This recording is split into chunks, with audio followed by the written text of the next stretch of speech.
Bonjour, bonjour à toutes et à tous. Je suis très heureuse de vous retrouver à l'occasion de ce webinaire inaugural de la seconde édition du parcours de montée en compétences religion démêlée, parcours de montée en compétences sur le fait religieux, je tiens à le préciser quand même.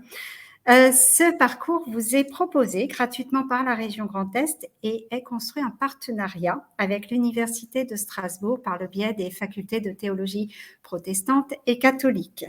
Je suis très heureuse de retrouver mon confrère, mon ami Pierre-Michel Gambarelli, et très heureuse aussi d'accueillir à ce webinaire Dominique Gounel.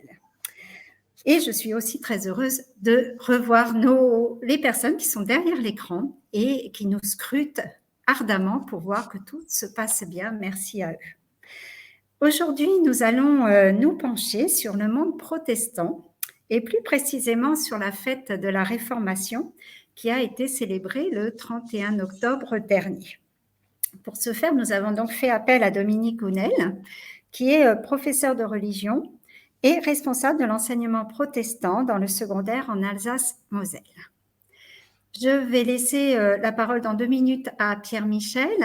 Juste, alors je sais que vous êtes tous habitués, là je vois vos noms apparaître, mais je vous le redis quand même, vous avez sur la droite de votre écran quelques onglets. Il y a un onglet chat, donc je vois que vous savez parfaitement l'utiliser. Bonjour à toutes et à tous. Et puis, vous avez un onglet questions et vraiment, ça serait tout à fait sympathique de votre part de nous poser les questions sur cet onglet-là, de façon à ce que je puisse les retrouver facilement et les confier à mes interlocuteurs le plus rapidement possible. Voilà, je vais laisser la parole à Pierre-Michel qui va donc introduire ce nouveau webinaire. Alors, bonjour à tous, heureux de vous retrouver pour notre deuxième saison. On espère continuer à vous proposer des temps d'échange, des temps de réflexion et de vous faire croiser, rencontrer diverses personnes qui peuvent nous aider à nous expliquer ce fait religieux, j'allais dire, et surtout n'hésitez pas à nous laisser des messages, à prendre la parole via le chat et puis à échanger parce que le principe, on va le garder, c'est celui qui d'ailleurs, d'après le sondage qu'on avait fait en juin, convenait à la majorité d'entre nous, c'est-à-dire on demande à notre intervenant de répondre à 3 questions qu'on a préparées avec lui ou avec elle. Et on lui donne carte blanche, la parole pour pouvoir s'exprimer pendant 12 minutes. Et au bout de ces 12 minutes, c'est vous qui avez la parole. Sacha nous sert de SVP 1111 pour ceux que dans le temps, je vous parle d'un temps que les moins de 20 ans ne peuvent pas connaître, voilà, mais qui nous permet de pouvoir serrer les questions et de pouvoir les poser à Dominique dans le cadre de notre échange. Voilà. Alors, Dominique, on se connaît et j'allais dire que bienvenue avec nous. Je crois que ton métier de prof de religion permet d'établir 2 compétences propres. La première, c'est que je sais que tu maîtrises très bien ta discipline. Et c'est ce qu'on demande souvent à un enseignant. Et la deuxième, c'est que tu as dans ta valise tout ce qu'il faut en termes de pédagogie et de didactique pour pouvoir la transmettre. Et vous en aurez, vous allez voir ce soir à quel point ces compétences sont précises chez notre ami Dominique. Et justement, expliquez-nous la fête de la Réformation. Voilà une fête dont on parle peu, mais qui pourtant apparaît complètement incontournable chez les protestants. Alors, on pourrait se poser la question de savoir si cette fête se résume simplement au fait qu'un jour, Luther accroche 95 thèses sur la porte d'une église.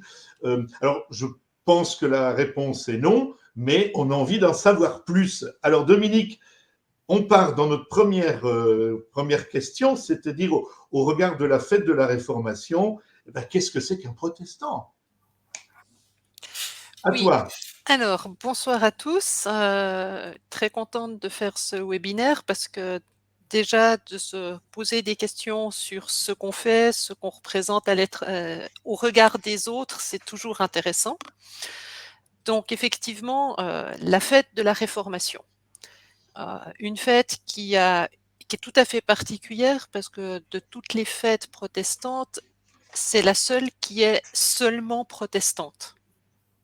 Les protestants étant des chrétiens, voilà, il faut le rappeler quand même un petit peu, et ayant tendance à partager le reste des fêtes avec les autres chrétiens. Surtout, ça vous le verrez aujourd'hui, que les protestants ont une petite tendance à être plutôt des chrétiens qui ont enlevé des choses plutôt qu'en avoir rajouté. Ce qui veut dire que ce qui reste est vraiment partagé par tous les autres.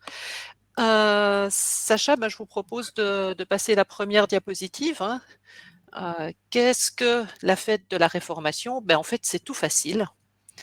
Pierre-Michel l'a déjà dit, la fête de la Réformation, c'est le dimanche qui suit le 31 octobre ou le 31 octobre ou le dimanche qui suit, et ça commémore l'affichage par Martin Luther de 95 thèses sur la porte de l'église de Wittenberg le 31 octobre 1517 pour combattre et réformer le système, alors le système de l'Église chrétienne à l'époque, des indulgences, la théologie du salut et le pouvoir du pape. Je vous fais un résumé, hein, parce que 95 thèses, c'est un peu compliqué. Mais ce qu'il faut voir, c'est que, comme sur l'image, c'est visible, Martin Luther est un moine. Et ce qu'il fait, c'est donc pas une création de quelque chose de nouveau, c'est un moine qui critique la façon dont l'Église gère une partie de sa théologie et qui entre dans un débat universitaire, qui lance un débat pour essayer de faire évoluer ces choses. Et ce qu'il critique, alors c'est devenu hyper célèbre par la suite, c'est deux choses principales qu'on retrouve dans les indulgences, la théologie du salut et le pouvoir du pape. C'est donc le fait que l'Église ait décidé de gérer un peu à la façon d'un propriétaire l'accès au paradis avec le système des indulgences, c'est-à-dire on se met à acheter son salut. À part ça, c'est un système qui était assez génial, hein, parce que quand on regarde les cathédrales, une grande partie ont été construites comme ça. Donc, il faut quand même reconnaître des avantages à ce système. Et donc, Luther va attaquer deux choses. La première chose, c'est que le salut est gratuit, offert par Dieu, et que le croyant n'a pas besoin d'autres confirmations ou d'autres médias pour y arriver. Et la deuxième chose qu'il va contester, c'est le fait que le pape ne représente rien pour un chrétien. Donc là, on va retrouver son combat pour pouvoir dire que chacun peut recevoir le salut gratuitement et individuellement. Donc vous allez retrouver une partie de cette définition théologique. Après, ce qui rend cette fête tout à fait particulière, c'est que même si elle est incontournable dans les calendriers interreligieux, parce qu'on est trop content d'avoir trouvé une fête qui soit protestante, en fait, c'est une fête qui ne représente pas grand-chose. C'est-à-dire que quand Pierre-Michel m'a proposé le thème, j'ai failli me dire, mais attends, non, les protestants, voilà, la fête de la Réformation, oui, elle existe. Mais si on fait une pratique minimale du protestantisme, comme les autres chrétiens, on aura plutôt tendance à aller à l'église à Pâques ou à Noël, qui sont des fêtes de la foi. La fête de la Réformation, c'est une commémoration d'un fait historique, un peu comme le 14 juillet. C'est un peu comme si les protestants avaient un deuxième 14 juillet, mais il n'y a pas un enjeu de foi sur ce jour-là. Et ça, c'est quelque chose d'important à garder en tête. Après, en travaillant le sujet, j'avoue que c'est un très très bon sujet pour découvrir ce que sont les protestants. Donc c'est ce que je vous propose de faire maintenant. Après cette longue introduction, on va passer au deuxième diapositive. Comment est-ce que les protestants fêtent cette fête de la Réformation? Alors, comme c'est pas une fête de foi, c'est pas une fête liturgique, et cetera, j'ai dû un peu fouiller, mais en gros, ça se résume à 3 choses. Le chant du cantique de Luther, c'est un rempart que notre Dieu, qu'on va écouter tout à l'heure, c'est comme beaucoup de chants dans le protestantisme, inspiré d'un psaume. La lecture de textes bibliques typiques,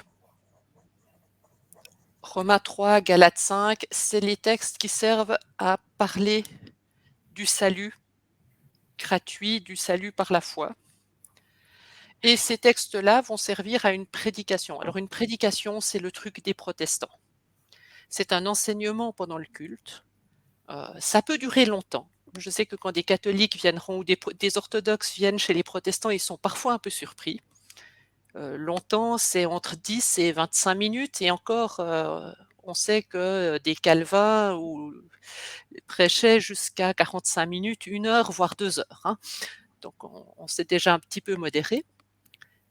Et donc cet enseignement pour la fête de la Réformation est souvent centré sur la théologie du salut ou alors sur l'histoire du protestantisme.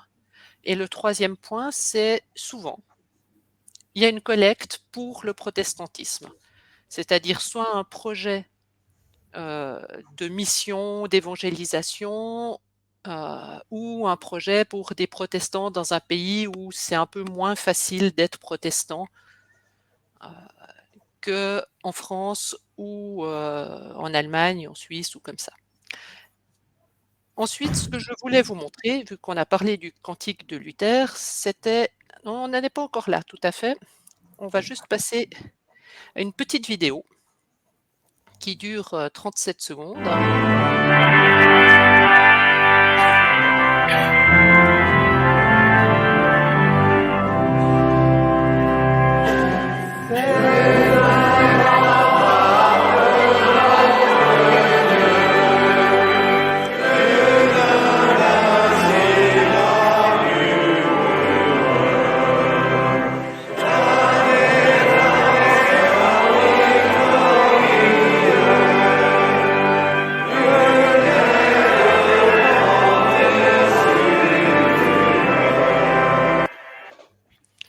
Voilà.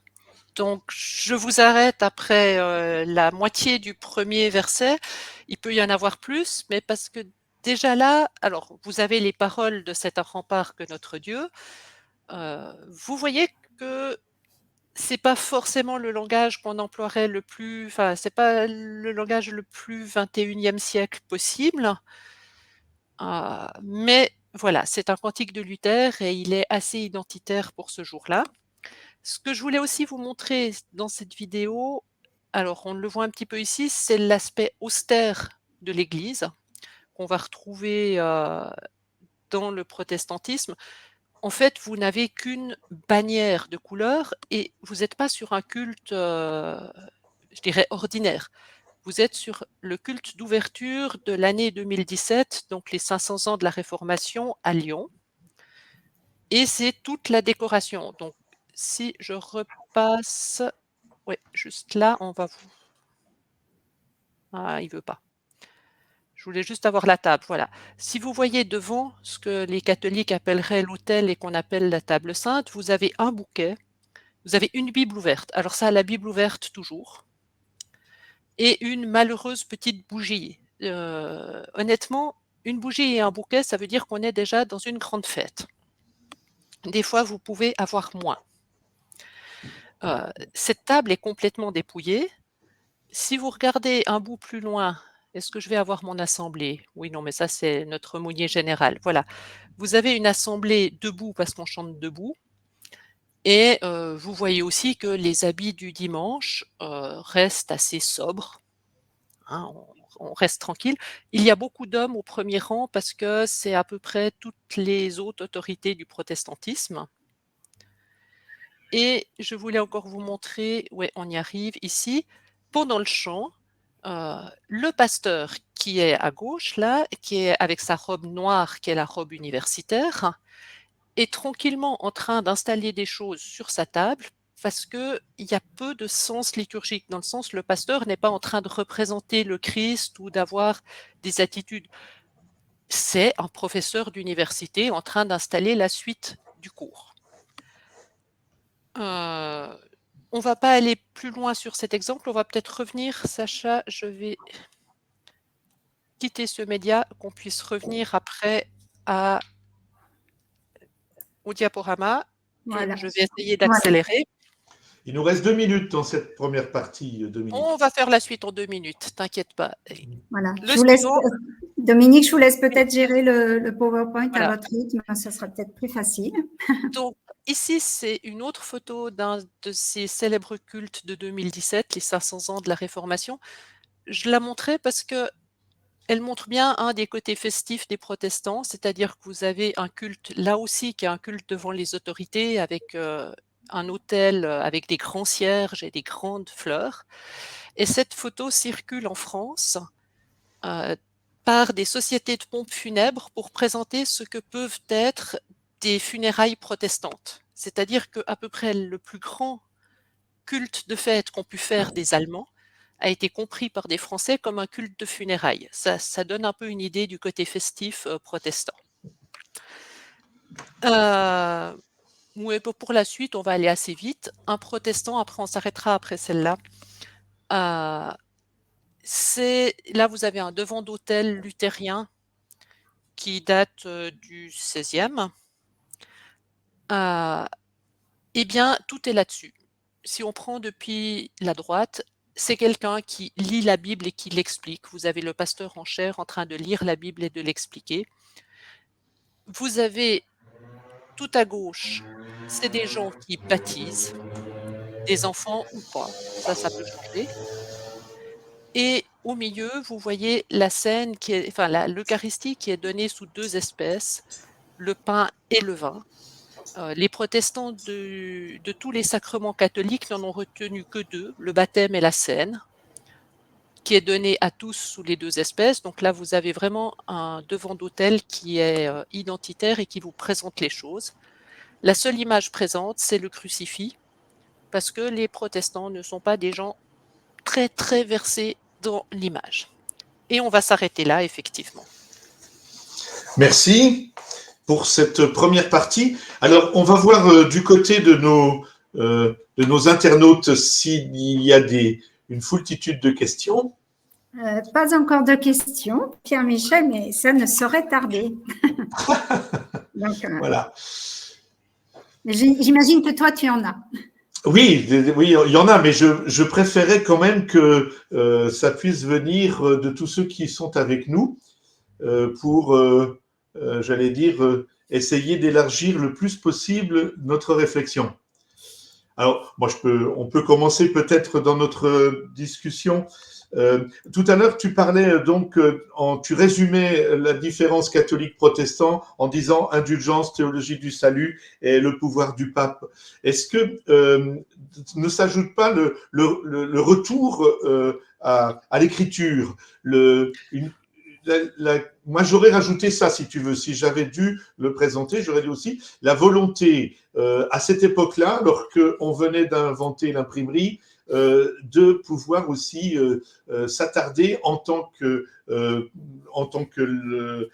fidèle, en tant que croyant, qu'on puisse s'attaquer, on puisse aller directement au texte. Voilà. Alors, effectivement, c'est pas par hasard que Martin Luther est témoigne, il était aussi un lecteur de la Bible, sauf erreur, il l'enseignait aussi, et à partir du Nouveau Testament. Et il est dans cette vague où on va rechercher le texte original, mais dans les thèses, son premier combat a été l'affaire des indulgences. Après,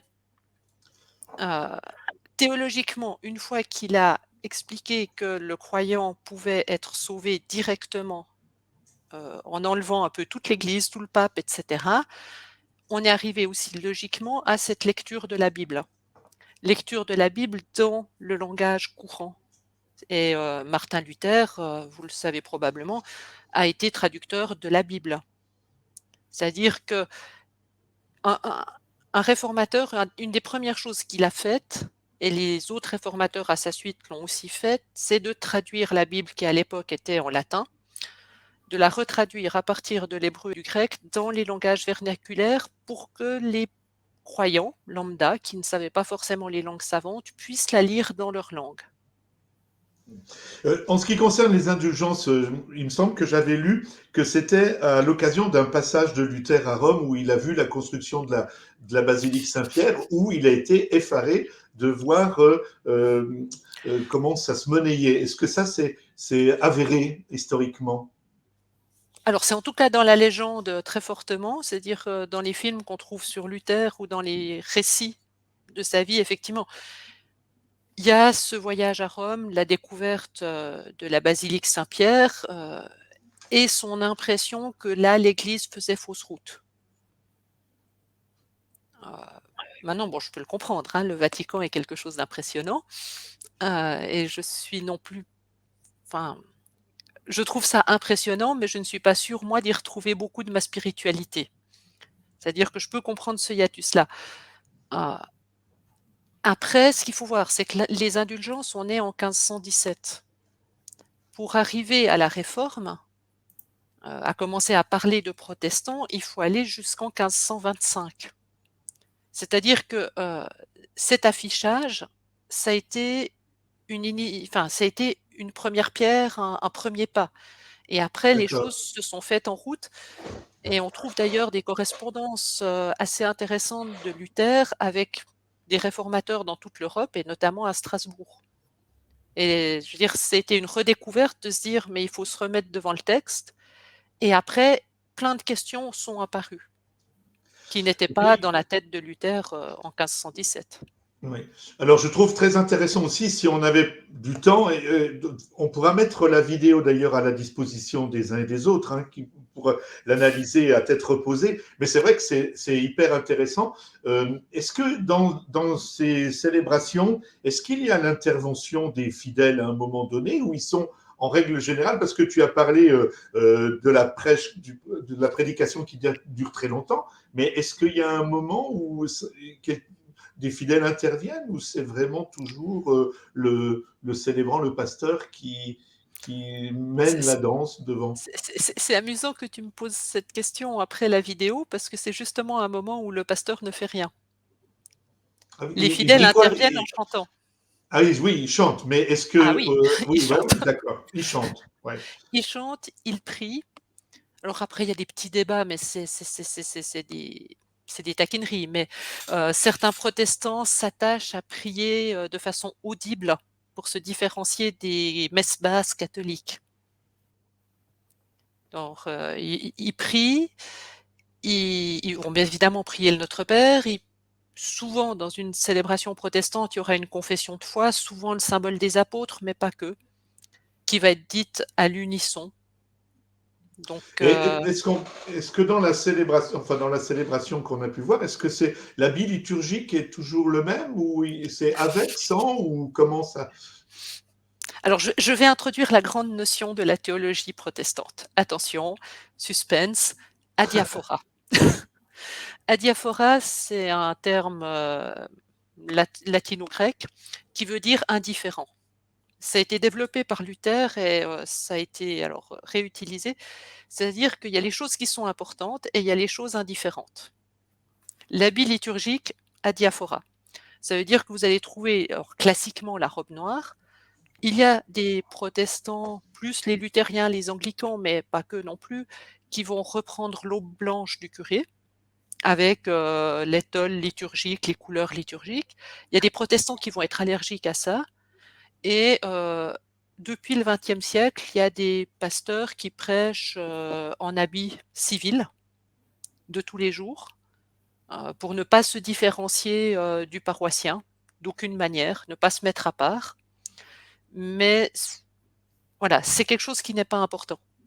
Donc à partir de D'accord. là, ce qui ne veut pas dire qu'il n'y en a pas qui se battront pour ça. Hein.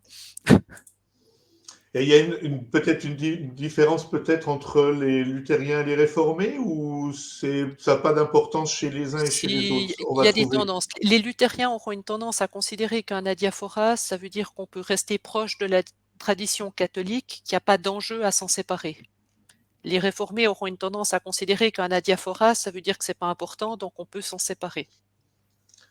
Merci beaucoup pour ces explications. Je crois qu'on a du monde, des Voilà. questions. Oui, Alors oui, il y a deux questions. La première de notre ami Jean-François.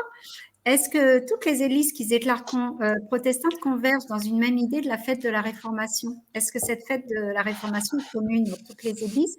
Et je pense qu'on reviendra à la fin de ce webinaire sur la diversité de la oui, sphère protestante, donc je ne vais pas insister oui. là-dessus. Et Dominique, juste encore une autre petite question. Alors, est-ce qu'on peut concevoir chez les protestants la communion, donc le vin et le pain, pardon, et le vin, est-ce qu'on peut la concevoir en référence au kiddush, la sanctification du vin et du pain aussi, ou pas? Pas du tout. Alors, la première question. La fête de la Réformation, c'est une fête qui a été instituée pour le premier centenaire de l'affichage des thèses. Donc juste pour dire que c'est pas quelque chose qui s'est mis en route tout de suite. Et dans le protestantisme français, alors attention parce qu'on fera après la nuance entre le protestantisme français et le protestantisme alsacien, ça a été introduit au cours du 19e siècle. Donc pour dire que c'est une fête relativement récente et ça correspond souvent à un besoin d'identité, de pouvoir dire ben, notre identité elle est quelque part. Et souvent, dans le protestantisme français, ça a clairement été mis en place pour pouvoir mettre en place une collecte, une offrande pour le protestantisme. Donc, ça a un petit côté fête identitaire ou fête Afrique, comme vous voulez, quoi. Mais donc pour dire que on n'est pas dans de la haute théologie. Maintenant, c'est une fête qui est célébrée diversement.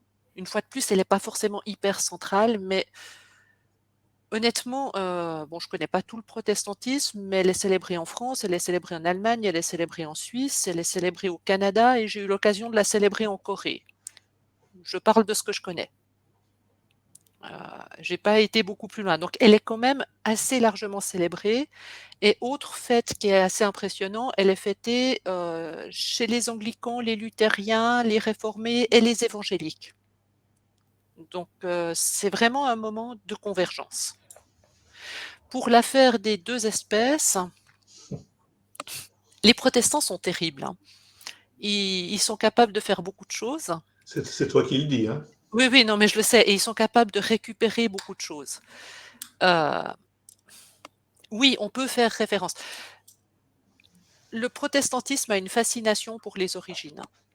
C'est-à-dire que ce n'est pas une nouvelle religion, c'est une religion qui essaye de retrouver l'origine. Et l'origine, ça va être le christianisme antique. Et il y a une fascination, alors là, elle est compliquée, ne me mettez pas là-dessus, mais il y a une fascination pour le judaïsme. Et je dois dire qu'à partir du XXe siècle, les amitiés judéo-protestantes, etc., oui, on peut faire une sainte seine avec référence au kiddush. Je fais partie d'une paroisse où une année sur deux, le jeudi saint, on fait un repas de Pessah et pas un repas de la dernière scène du Christ. Donc oui, on peut reprendre d'autres formes. Voilà, merci beaucoup Dominique, c'est extrêmement clair et enfin moi je trouve que c'est drôlement intéressant de cette conversation avec toi. Et nous allons pouvoir passer à la deuxième partie de ton intervention. Tout à l'heure, tu parlais du protestantisme en Alsace et dans le reste de la France.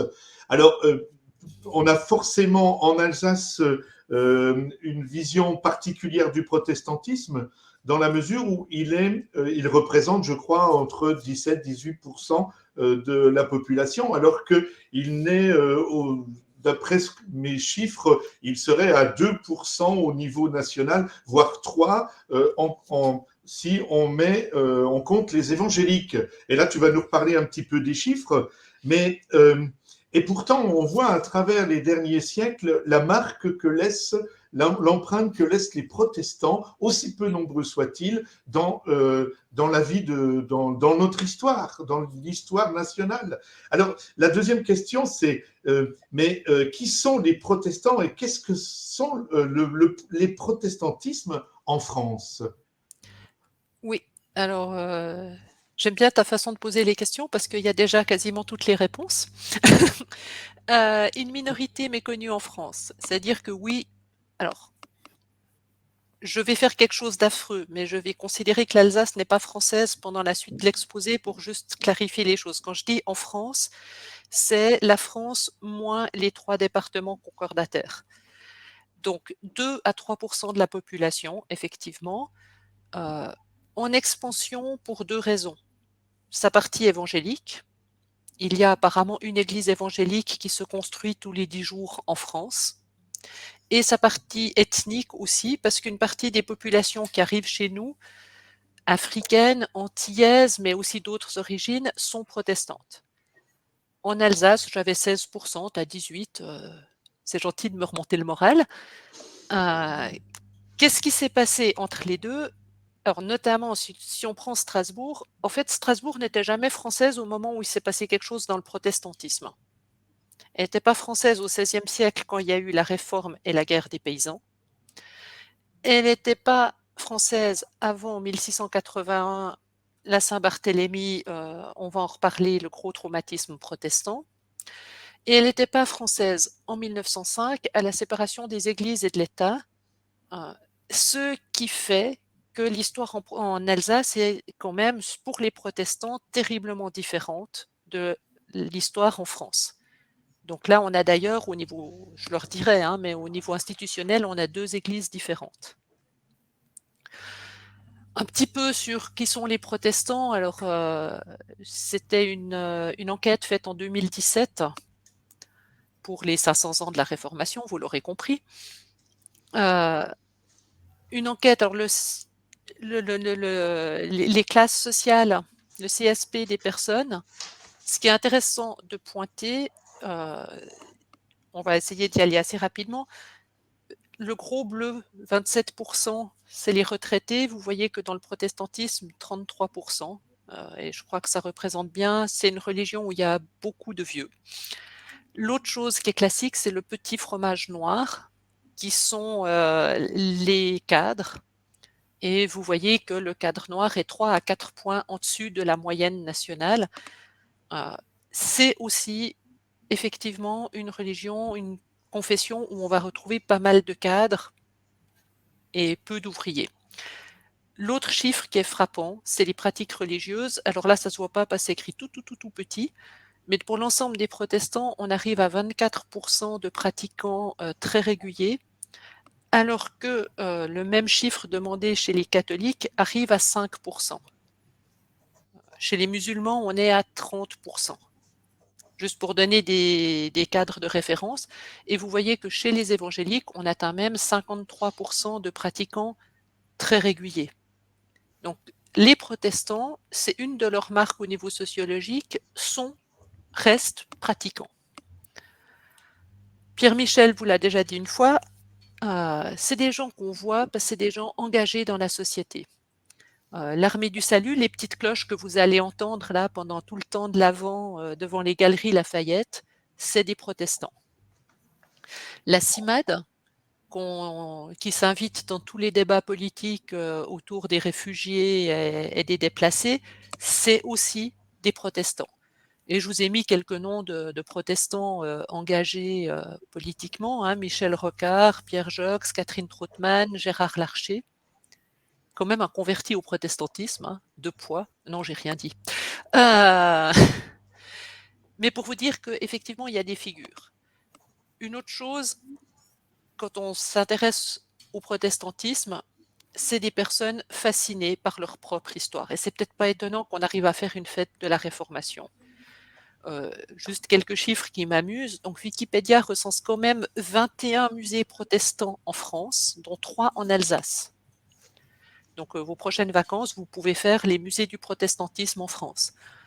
Il y a bulletin, revue d'histoire du protestantisme, société locale d'histoire du protestantisme, autant que vous voulez, des maisons d'édition, etc. C'est-à-dire qu'il y a toute une vie intellectuelle autour de l'histoire du protestantisme. Après, pour savoir qui sont les protestants, alors là, quelques jalons. En Alsace et en France. En Alsace, ce qui est particulier, c'est un passage extrêmement rapide à la Réforme. Strasbourg a des églises protestantes dès 1523 et en 1527, la cathédrale est protestante. Juste pour mémoire, on commence à parler de protestants à partir de 1525-26. Donc c'est vraiment extrêmement tôt. Mulhouse passe aussi à la Réforme en 1523, Metz aussi. Donc vous avez un passage extrêmement rapide aux idées de la Réforme. Énormément de théologiens locaux. Je vous ai mis les essentiels, Bucer, Zell, Capiton et Dion. Ce ne sont que des Strasbourgeois. Il y a eu des visites de Calvin, de Farel, il y a des correspondances avec Luther, avec Zwingli, avec Calvin, une fois qu'il est reparti à Genève. C'est un des centres de la Réforme. Et malheureusement aussi un des centres de la guerre des paysans ou des rustos, qui est la première guerre qui a suivi la Réforme, année 1524-1526, avec une remise en cause, on va dire, de l'État féodal. On va faire court, mais où là aussi vous avez une histoire très locale avec des massacres à Saverne, à Chervillers, etc. L'illustration, c'est le massacre de Saverne. En Alsace, à très grands traits, après on trouve Louis XIV. Là, vous avez l'illustration des remises des clés de la ville de Strasbourg à Louis XIV. Pourquoi? Parce que c'est le retour définitif de la cathédrale dans le giron catholique. C'est la mise en place dans certaines églises du simultanéum. Donc, c'est une recatholicisation. C'est-à-dire que quand il y avait 5 familles dans une commune catholique, ils avaient le droit d'avoir l'église à moitié pour pouvoir faire leur messe. Alors après, à moitié, il y a eu des partages différents, dire soit dans le temps, soit 2 parties, etc. C'est pour ça qu'à Strasbourg, on a Saint-Pierre le Vieux et Saint-Pierre le Jeune étaient aux catholiques et aux protestants, avaient ces simultanéums. Étape suivante en Alsace, les articles organiques et le droit local à partir de Napoléon. Et je vous l'ai mis pour la petite histoire, pour dire qu'on avance encore. 2006, l'union des églises protestantes, parce que jusqu'en 2006, on a une église réformée et une église luthérienne. Il me reste très très vite. En France, le massacre de Vassy, alors c'est la même chose, c'est ces guerres de religion qui suivent les débats de la Réforme. Le massacre de Vassy en Champagne, je l'ai mis parce qu'on est dans le Grand Est, considéré comme le début des guerres de religion et la grande date totémique en France de l'intérieur, la Saint-Barthélemy, le 24 août 1572, qui est quand même réétudié actuellement parce que c'est un grand massacre religieux. En tout cas, 3000 morts à Paris, 5 à 10 000 dans toute la France, selon les comptes. Certains vont jusqu'à 30 000. Ce qui s'est passé, c'est, vous la voyez sur la représentation, tout à gauche en haut, vous avez une espèce d'araignée noire. C'est Catherine de Médicis, devant le Louvre, en train d'ordonner le massacre de quelques généraux protestants, notamment Monsieur de Coligny, qui est au centre sur la Maison Rouge en train d'être défenestré, et en dessous, vous ne le voyez pas bien, mais son cadavre va être décapité et émasculé, et après encore pendu au gibet et jeté dans la Seine. Bon, il a été mort. Probablement que c'était une opération plus ou moins voulue, ponctuelle, mais qui a dégénéré avec les voisins qui tuaient leurs voisins. Sur cette image, on ne le voit pas très très bien, mais à gauche, vous avez 2 enfants en train de traîner un nourrisson, et c'est compris comme 2 enfants catholiques en train de tuer un nourrisson protestant. Pour dire, c'est vraiment devenu la population contre la population, les catholiques ont tué les protestants. Pour donner des chiffres, avant la Saint-Barthélemy, 20 à 25% de protestants en France, depuis 2%. Donc, pour dire que ça a très très bien marché comme élimination. L'histoire n'est pas finie parce que tous les siècles on remet ça. 1598, édit de Nantes, c'est un édit de tolérance, de vie pour les protestants, mais 1685, révocation de cet édit et dragonnade. Dragonnade, c'est le dragon du roi que vous voyez à côté, avec des arguments un peu chocs pour convertir les protestants. Les arguments un peu chocs, si vous voyez le long de l'arquebuse, c'est marqué raison invincible, et le long de l'épée, c'est tout petit, mais c'est marqué raison pénétrante. Donc vous avez 2 raisons de vous plier à l'argumentation. Dragonnade qui monte jusqu'à Metz, hein, je l'ai marqué. Édit de tolérance en 1787. Vous voyez que les années 80-90 sont assez importantes pour les protestants. Liberté religieuse avec la Révolution et les droits de l'homme en 1789. Et après, date importante pour les protestants, la liberté de culte en 1905, parce que pour les protestants, c'était la liberté de culte. C'est-à-dire ils étaient chrétiens, mais pas forcément catholiques. Hein. Oups, et c'est bon, là j'ai fini mon truc. Oui, il fallait aller au bout de ta présentation historique. Alors, Sacha, est-ce qu'on a des questions de la part de Pas encore. nos amis? Pas encore. Alors, moi, j'en ai quelques-unes là, parce que c'est vraiment intéressant et effectivement, de revisiter toutes ces dates, ça donne ta pensée. Et merci beaucoup. Est-ce que quelqu'un un jour avait pensé, pourquoi on les appelle les protestants? Alors, on comprend, ils protestent, etc. Mais est-ce qu'on n'aurait pas pu les appeler les réformateurs? Alors, ils n'ont pas voulu à un moment, parce que le terme est quand même, j'allais dire, il est moins glorieux que si on s'appelle réformateur, tu vois. Est-ce que ça, à un moment donné, on a pensé prendre un autre nom ou celui-ci s'est imposé et qui est à l'origine du... On ne sait pas ou... Si, c'est très clair. T'as entendu avant, on parle d'église luthérienne et d'église réformée. Oui, j'ai bien écouté. T'as bien écouté, c'est bien, t'es un très très bon élève. En retraite, en retraite. En retraite. Les protestants, ça a d'abord été un nom donné de l'extérieur, comme souvent. C'est-à-dire que là, on va remonter à, alors bon, c'est des trucs tout à fait précis, à la diète de Speyer en 1529, où on va critiquer les princes et villes, dont Strasbourg par ailleurs en 29, qui protestent contre Charles Quint. Et ce qu'il y a aussi derrière, ce qui a quand même, à mon avis, permis de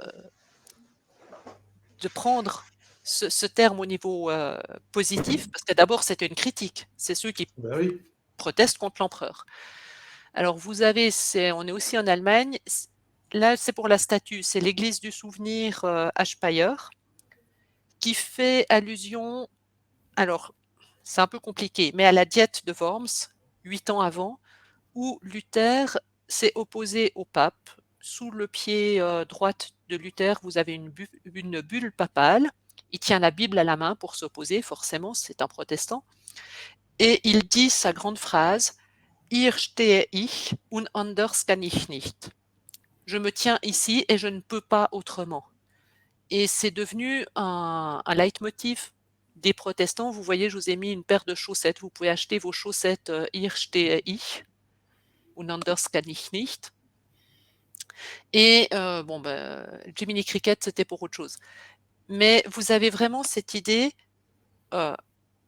finalement, oui, on est des gens qui attestent, qui disons les choses. En France de l'intérieur, il y a maintenant un courant d'attestants. Et le terme est différent quand même. Attestant, je trouve que c'est moins sympa, polémique. Oui. Mais moins polémique, voilà. Oui. Mais ce mouvement de se poser et de protester, vous voyez que le Playmobil Luther, la figurine la plus vendue de Playmobil, hein, quand même, elle reprend ce même mouvement-là, qui est celui de protester. Et là, vous avez au centre la statue de Farel à Neuchâtel. C'est ce que voit le paroissien quand il sort de la collégiale de Neuchâtel. C'est Farel qui brandit la Bible pour protester. Donc il y a quand même quelque chose dans le fait de s'opposer. Des fois, j'ai tendance à dire seul et qui a raison contre tous, ce qui ne fait pas peur aux protestants. Voilà, c'est là qu'on en C'est était. tout à leur honneur.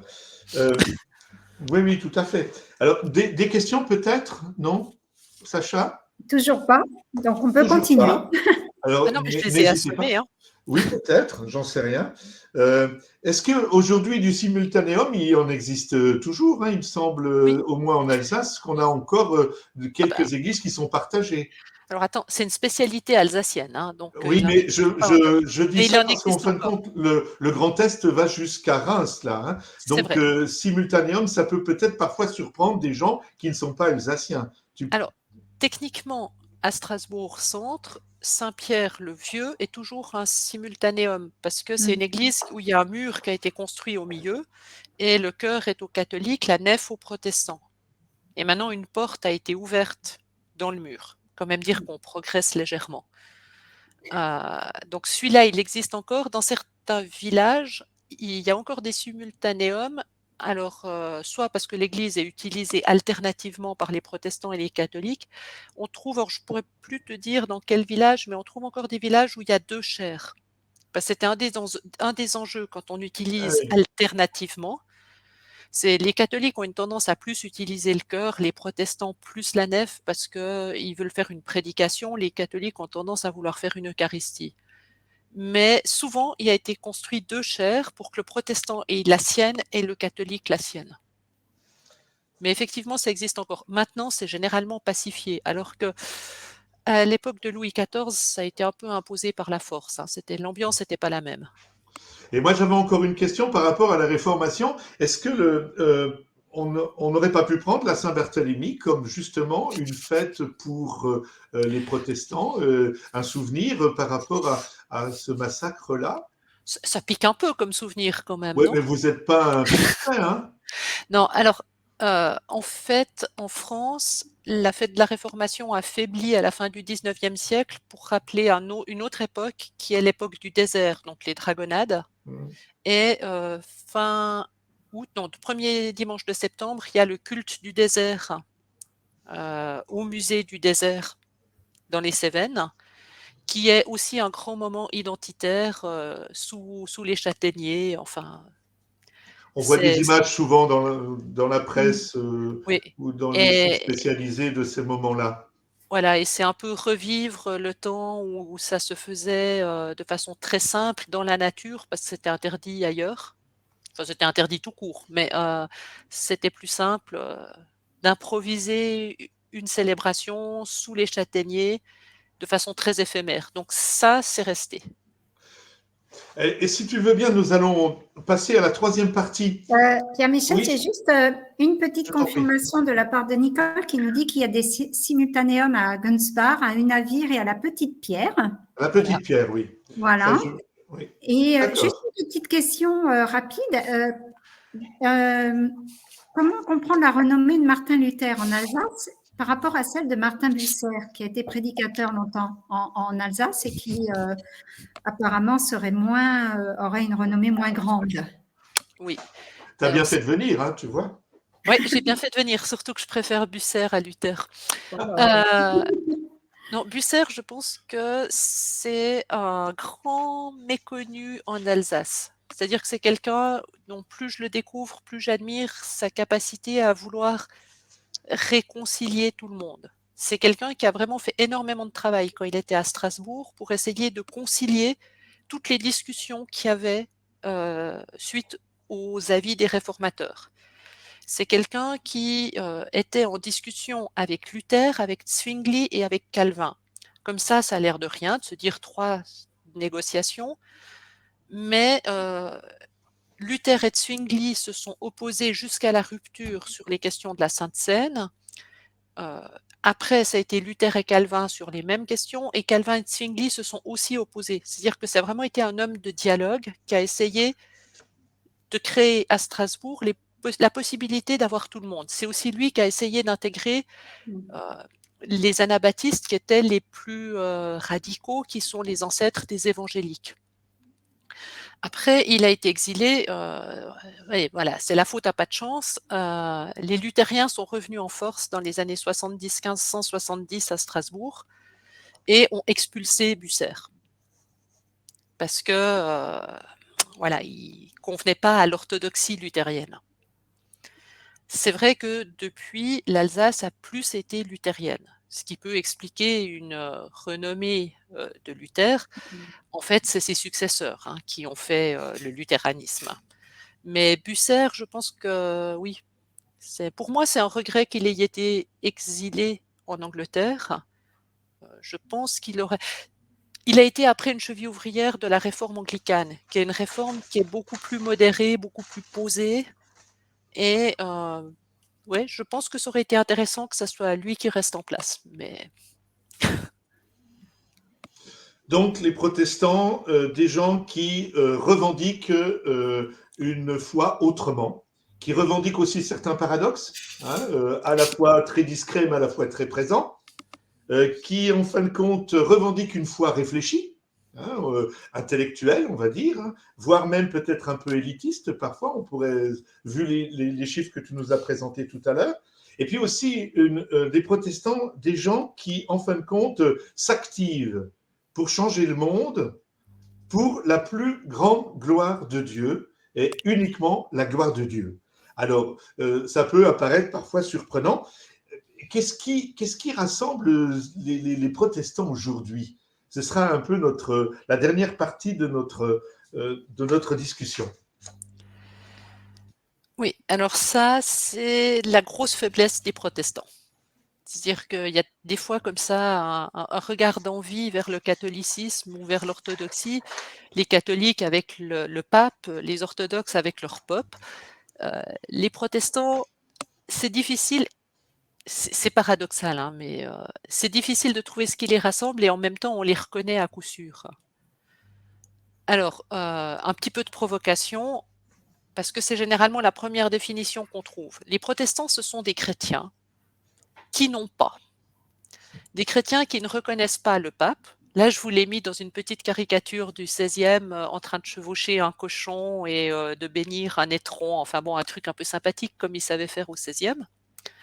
Donc, les protestants définitivement ne reconnaissent pas le pape, ne reconnaissent pas l'autorité de l'Église catholique. On veut bien reconnaître qu'elle existe, mais voilà. Et là, je l'ai mis en entier, ne reconnaissent pas qu'ils n'ont pas le culte de Marie et des saints.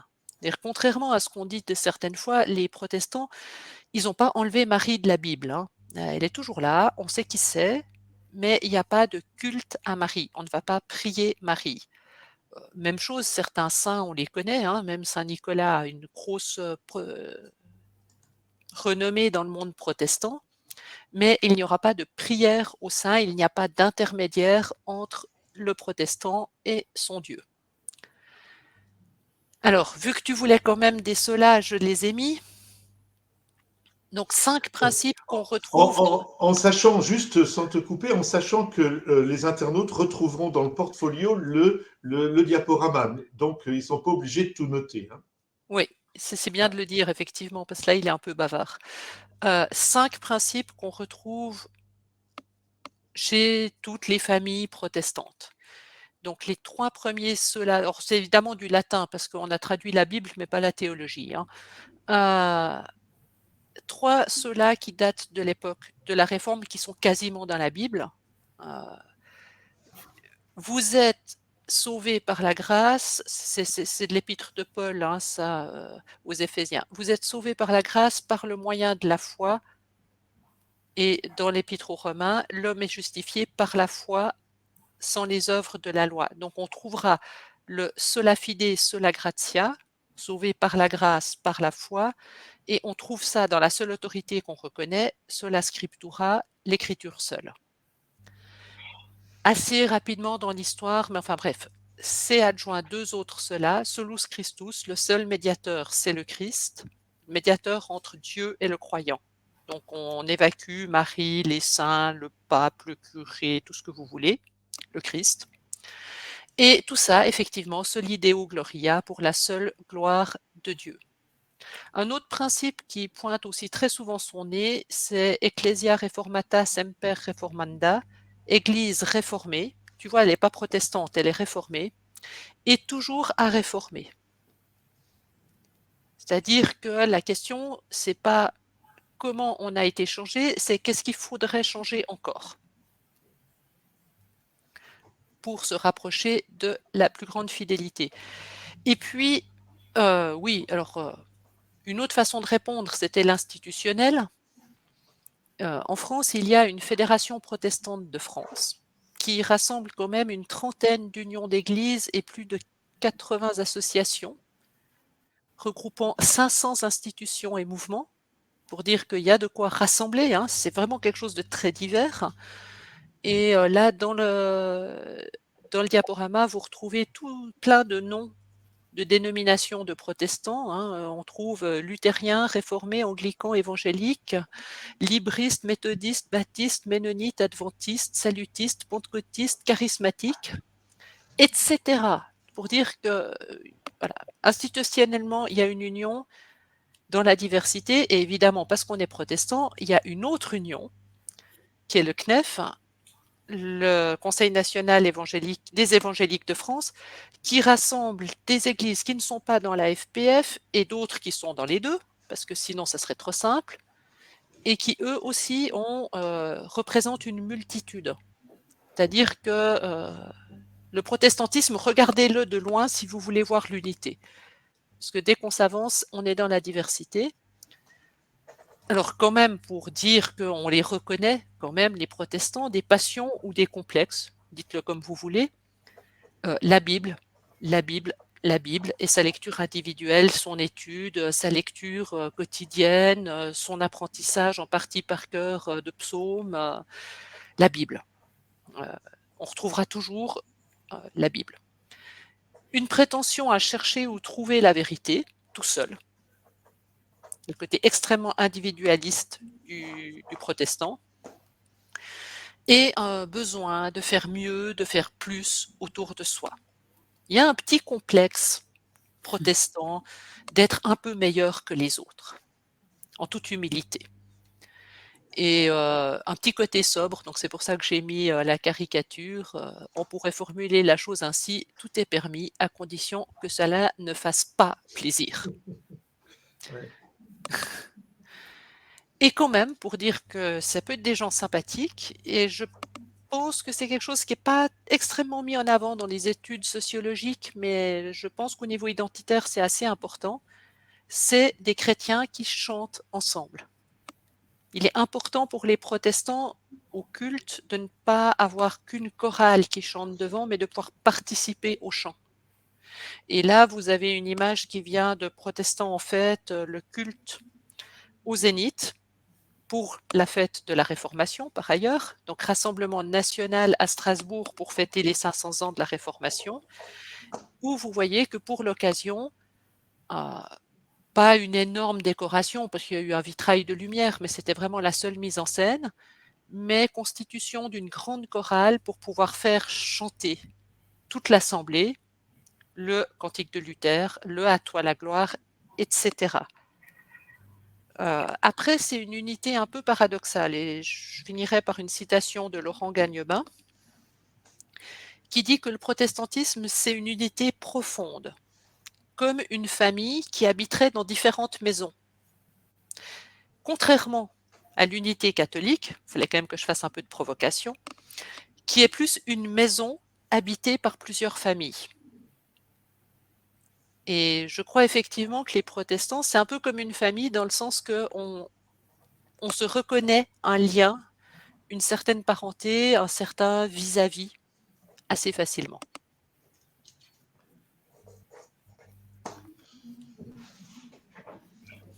Merci Dominique. Oui, j'allais dire à la limite, et puis de rassembler toutes les maisons pour faire un petit village, ça pourrait être sympa quand même. Hein. en y intégrant encore d'autres religions et toutes les religions et toutes les façons de penser, ça pourrait être sympa. Enfin, c'est ce qu'on cherche un petit peu en réfléchissant ensemble autour du fait religieux. Alors, est-ce qu'il y a des questions qui se dégagent? Oui. Alors, oui. Alors, je te laisse la il y parole. a une question. Pourquoi la foi est-elle suffisante pour parvenir au salut chez les protestants? Qu'en est-il des œuvres, justement? Est-ce qu'elles ne mènent pas au salut? Non. Vous êtes là jusqu'à 22 heures, alors, hein? Ah ouais? J'ai signé pour ça, moi? Non, c'est tout simple. C'est extrêmement simple. Le salut, la question du salut, c'est la question de pouvoir se présenter devant Dieu aujourd'hui au paradis. À l'époque du Moyen Âge, on parlait beaucoup du paradis et de l'après-mort. Actuellement, même les catholiques ont un petit peu baissé la garde, on est devenus plus prudents sur ce qui nous arrive après la mort. Mais le salut, c'est de considérer on est pécheur, on n'a pas tout réussi et il y a une opération qui fait qu'on peut quand même se présenter devant Dieu sans être foudroyé directement. Pour ça, vous lisez la Bible comme vous voulez, prenez des bonnes traductions, hein, Luther, les traductions réformées, Second, etc. Donc, je vous dis ça parce qu'ils ont rajouté des fois seul. C'est-à-dire que dans le texte, vous trouverez sauvé par la foi seul. Les protestants ont des fois traduit de façon un peu catégorique le texte. Donc, la foi est absolument la seule chose qui est nécessaire.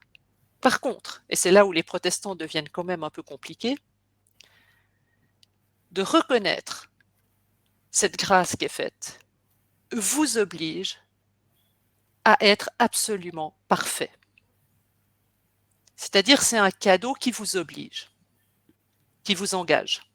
Recevoir ce cadeau de la foi gratuite vous oblige à faire votre maximum, voire un peu plus, pour suivre le plan de Dieu. Et c'est là où vous allez trouver effectivement ces protestants un petit peu maniaques, à toujours vouloir faire plus, à vouloir faire mieux et à s'engager.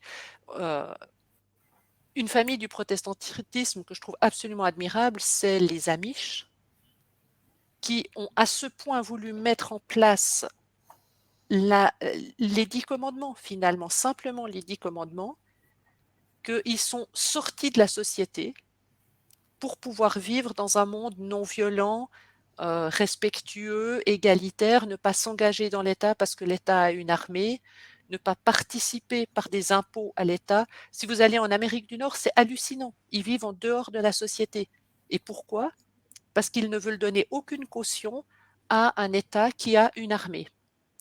Et ils ont des habits reconnaissables, sans boutons, parce que les boutons, chez eux, c'est déjà interprété comme un uniforme. Donc c'est un luxe. C'est un jusqu'au boutisme absolu. Parce que d'accepter la grâce engage. De ce côté-là, c'est des fois plus facile d'être catholique. Hein. Parce qu'une fois qu'on a reçu le papier, une fois qu'on a reçu la bénédiction, on est un peu libre. Alors justement, il y a une question un petit peu provocatrice justement sur l'Église. Si Luther revenait aujourd'hui, quelles seraient ses nouvelles thèses pour l'Église? Et on pourrait aussi se poser la question, est-ce qu'il pourrait avoir de nouvelles thèses pour les protestants? Les protestants d'aujourd'hui? Semper reformanda, il y en aurait. Oui, c'est ça. Oui, bien sûr. Pour la petite histoire, j'ai une collègue qui a animé un culte chez les évangéliques, un culte en famille pour la Réformation. Et elle a proposé aux enfants de rédiger des thèses pour l'Église aujourd'hui. Donc, ça fait partie de la question. Maintenant, si Luther revenait aujourd'hui? Tu disais tout à l'heure, qu'est-ce qu'il faudrait changer encore? Qu'est-ce qu'il faudrait changer encore? Et vers quoi les protestants se dirigent alors en disant il faudrait changer, c'est changer la société, changer, il y a une question sur l'économie par exemple, changer la façon de construire la relation au niveau des peuples sur la planète, au niveau des échanges économiques. Vers quoi quelles sont les grandes bagarres, les grandes questions que se posent les protestants aujourd'hui? Est-ce que c'est l'écologie, un peu comme les catholiques aujourd'hui, Oui, alors avec il y a l'encyclique une du pape, les réflexion. dernières encycliques? Il y a une réflexion écologique. Il y a aussi des protestants qui sont extrêmement en avance et qui réfléchissent. Alors, un des grands combats qu'on trouve à Strasbourg, c'est les questions de l'inclusion, de l'ouverture aux différentes sexualités et comment intégrer effectivement de façon non genrée, enfin comment vivre en église de façon non genrée. Ce qui va plus loin que d'accueillir les homosexuels, c'est vraiment de dire comment est-ce qu'on pourrait aller au-delà de cette différence, sachant que dans la Bible, toujours la Bible, vous avez il n'y a plus ni homme ni femme. Donc là, il y a un grand débat parce que une partie des protestants vont très très loin là-dedans et une autre qui a l'autre réflexe protestant qui est avant c'était mieux et on aimerait être comme avant, qui reste très traditionnaliste. Donc là, il y a un énorme débat dans le protestantisme. Un autre débat, c'est aussi sur toutes les questions de bioéthique. Une partie des églises protestantes défendent alors le droit à l'avortement, le droit, enfin, à toutes les techniques bioéthiques actuelles, défendent aussi l'euthanasie. Et une autre partie des protestants sont plus proches des autres traditions chrétiennes. Donc là, il y a des énormes débats. Moi, j'aurais tendance à penser que Luther est un homme moderne, donc il aurait tendance à dire il faut avancer et voir comment vivre avec, mais ça, c'est mon opinion propre. Euh, donc, il y a ces débats-là par rapport à comment est-ce qu'on reste en phase avec la société et les évolutions de la société. Et il y avait une question sur l'argent et la valeur du travail. Oui. Il y a des fois où je dis c'est facile, les protestants, c'est comme les juifs, sauf qu'on ne le sait pas. Bon, maintenant que j'ai gratigné les autres, les protestants sont ceux qui ont inventé que l'argent n'allait pas à Dieu, mais devait être réinvesti le capital devait être réinvesti dans l'entreprise. Il y a aussi un petit complexe de supériorité. Il faut faire mieux que les autres, sinon on n'est pas tout à fait protestant. Donc, vous trouvez dans le protestantisme pas mal de bourreaux du travail et pas mal de personnes qui ont su faire fructifier l'argent, on va le dire comme ça. Après, c'est pas forcément un mal, hein, parce que je vous dirais que il y a des banques protestantes en Suisse. En Alsace, on a des fondations protestantes. Et c'est pas, enfin, je veux dire, on vit pas seulement d'amour et d'eau fraîche ni d'évangile. Donc, ça peut aussi donner des moyens. Mais oui, c'est des gens qui savent faire l'argent et le travail. Après, il y a aussi des protestants qui ont tout abandonné. Je reprends l'exemple de mes Amish. Eux refusent complètement d'entrer dans le système. Mais par contre, vous pourrez croiser, enfin, j'ai croisé des protestants très riches. J'ai eu la chance d'être accueillie dans une famille très riche. Et pour moi, ils étaient extrêmement protestants parce qu'ils sont restés extrêmement simples. Dire très riches, mais tout à fait capables de discuter avec des ouvriers, et avec un souci que leur argent ne soit pas mal utilisé. Et c'est peut-être là aussi où ils étaient protestants. C'est-à-dire qu'ils étaient vraiment extrêmement riches, mais ils m'expliquaient qu'ils n'avaient pas de bateau, parce que avoir un bateau comme signe de richesse n'était pas intéressant. Et que comme eux ne l'utiliseraient pas assez, ils préféraient ne pas avoir de bateau. Donc oui, un peu austère, les protestants, j'avoue. Sacha, une autre question avant de conclure ce webinaire. Oui, est-ce qu'il existe un humour protestant quand même? J'espère. Oui, Christian Luther me certifie que oui. oui. Alors il y a même eu des expositions de caricatures protestantes qui sont assez bonnes. Et oui, parce que il faut rester libre et il faut pouvoir se critiquer soi-même pour avancer. Si on ne peut pas rire de soi, on ne peut pas avancer. Je vous avais mis aussi dans les diapos où j'ai passé un peu vite Jiminy Cricket, parce que c'est peut-être le plus protestant des personnages de dessins animés. Et c'est pas étonnant que ça soit Walt Disney qui l'ait développé, parce que Walt Disney est protestant lui-même. Jiminy Cricket, c'est le petit cricket qui clac, clac, clac, clac, clac, clac, clac, et qui vous rappelle à votre conscience. Et c'est vraiment le protestant. Il est seul avec Jiminy Cricket. Si j'emploie Jiminy Cricket, c'est aussi une façon de dire il peut y avoir de l'humour. On peut dire des choses très assez profondes, mais avec humour. Et il faut le garder, l'humour. Je suis pour. Merci. Eh bien, Dominique, est-ce que tu veux conclure? Est-ce qu'il y a encore quelque chose qui t'apparaît important à nous dire avant qu'on mette un terme à ce webinaire?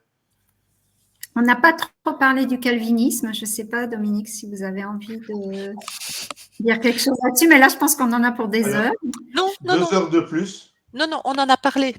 Simplement, étant donné que c'est ma tradition d'origine, je parle de réformer. Calviniste, c'est une façon, pour moi, extérieure de dire les descendants de Calvin. Oui. Mais dans l'Église réformée, on ne va pas faire référence à Calvin comme un père fondateur. Enfin, rarement, il y en a qui le font, mais c'est pas les vrais. Non, j'ai rien dit. Mais c'est une Église qui, justement, essaye toujours d'être en avant. Donc, réformer, à réformer, etc. Mais c'est ceux qu'on retrouvera sous le nom calviniste, effectivement.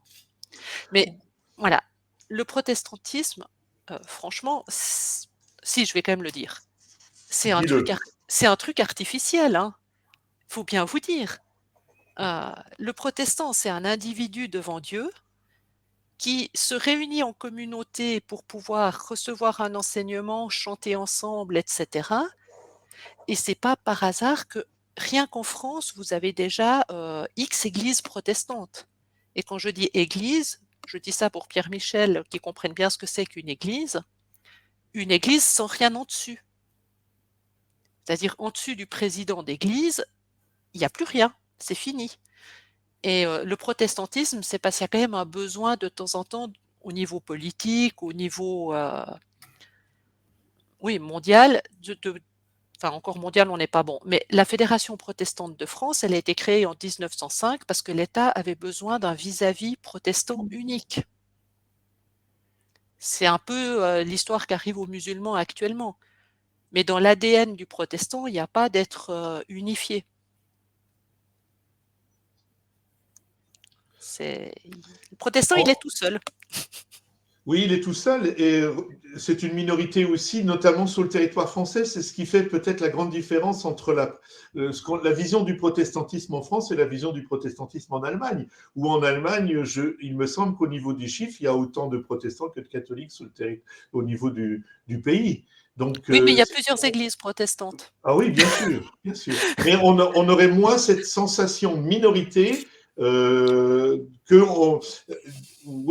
l'on peut ressentir au niveau de la France.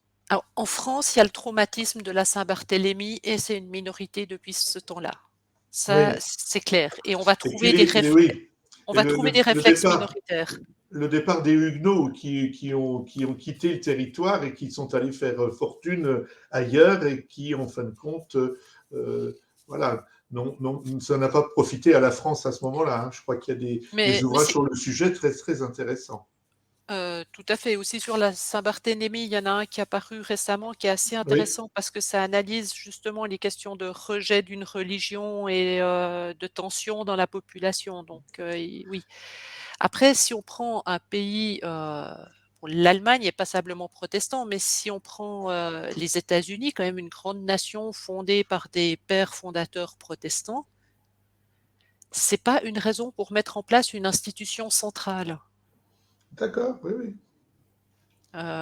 Et si un protestant n'est pas content avec ce qu'il a, eh ben, ils fonde une autre communauté à côté. Voilà. Très bien.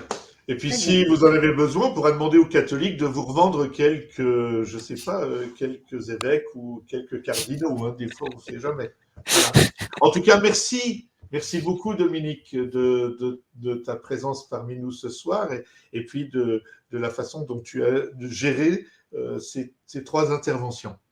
Je te redonne la parole, Sacha. Oui, merci beaucoup. Alors, je vais juste vous présenter nos prochains rendez-vous. Je vais vous présenter le tout prochain qui, suite au sondage que nous avons fait auquel vous avez eu la gentillesse de répondre, vous nous demandiez aussi de faire des choses en présentiel. Bon, c'est vrai que le Covid était passé par là et du coup, on avait tout fait en webinaire sur ce parcours de montée en compétences.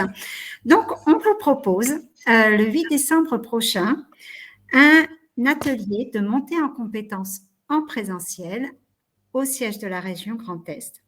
Et cet atelier donc sera un atelier collaboratif dont le but est de donner aux personnes qui y participeront des outils concrets pour apprendre à déjouer les préjugés, les stéréotypes et autres clichés du même genre avant qu'ils ne se transforment en discrimination.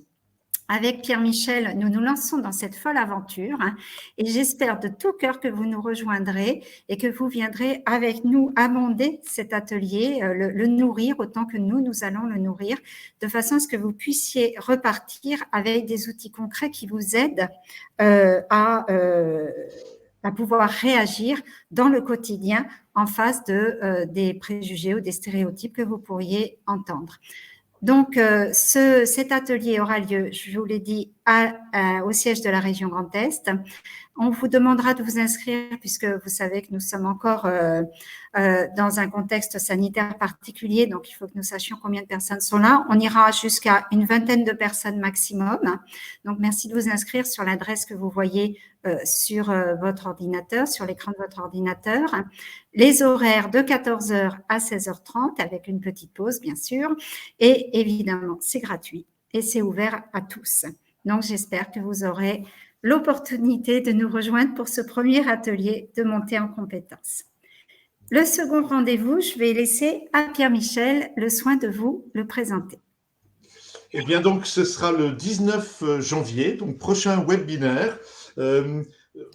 On est heureux de constater que du monde nous rejoint chaque fois, de plus en plus d'ailleurs, et aussi des gens qui vont réécouter sur la plateforme sur YouTube, qui vont réécouter les webinaires. Je crois que, Sacha, tu me confirmeras, on est à plus de 800 vues, je crois 800 personnes qui ont suivi donc les webinaires de la première saison. Et donc, nous avons demandé pour le 19 janvier à Jean-François Covard, historien, de venir nous parler un petit peu des dérives identitaires qu'on peut voir surgir aujourd'hui et de nous les expliquer au regard de l'histoire. Voilà. Nous entrerons à ce moment-là dans une période électorale. On voit déjà qu'il y a pas mal de petits noms d'oiseaux qui courent dans tous les sens et on voudrait pouvoir un petit peu décrypter tous ces termes-là. On parle de woking, on parle d'indigénisme, etc.